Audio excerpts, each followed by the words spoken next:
Sekondari na wale wa vyuo katika eneo bunge la Voi wamenufaika na ufadhili wa milioni 23 kwa masomo yao kutoka kwa ofisi ya mbunge wa Voi Hamisi Chome kupitia kwa mgao wa NG-CDF.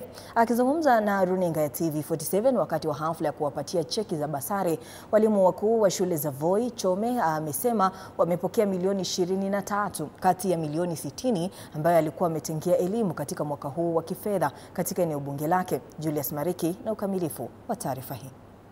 Ni afueni kwa wazazi na walimu wakuu katika shule za eneo bunge la Voi. Hii ni baada ya mbunge wa eneo hili Hamisi Chome kuweza kutoa kiwango cha basari kati ya zile 90 milioni ambao walikuwa wametenga kwenye mwaka huu wa kifedha. Tutakuwa tunapata baadhi ya kauli zao wakizungumzia umuhimu wa fedha hizi kutoka wakati huu. Kwa hii basari ambayo amepeana leo itasaidia sana katika kupunguza ule mzigo ambao wazazi walionao, na inachangia sana katika kusupplement ile pesa ya serikali ya capitation.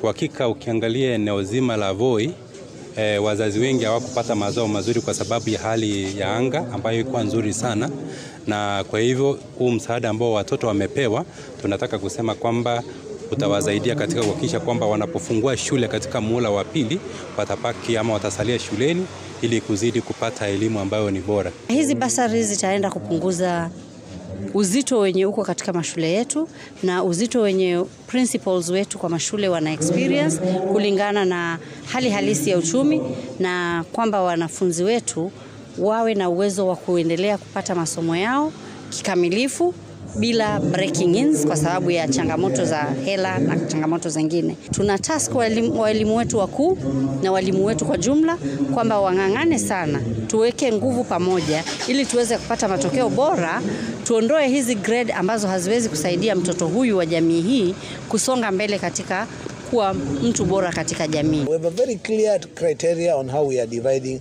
these resources. We've prioritized orphans. We've prioritized those who are partial orphans. We've prioritized special schools. We are giving each student in the special schools 12,000, regardless of whether they are an orphan or not. We've prioritized national schools. Orphans in national schools are getting 15,000, partial orphans 13,000, and those who are needy 12,000. So all students in the colleges are getting 7,500 each. We've even gone to vocational training centers, they are getting 5,000 each. So we have a very clear category. And I can tell you one thing. Kwa kuingiza hii fedha leo, hii fedha haiendi kukaa kwenye akaunti za hizi shule. Shule hizi zina madeni mengi. Wale wanawadai ni wafanyi biashara wa hapa. Wamepeana vyakula, wamepeana vifaa vya kusomesha, wengine wamepeana vitabu na kadhalika. Pesa hii ikipewa, wakilipwa, inaanza kuingia katika uchumi wetu. We will feel it. If you inject 23 million in Voi, definitely you will feel it.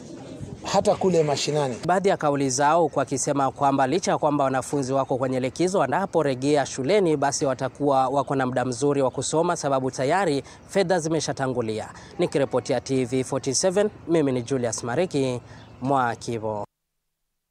Na kwingine kwa mtazamaji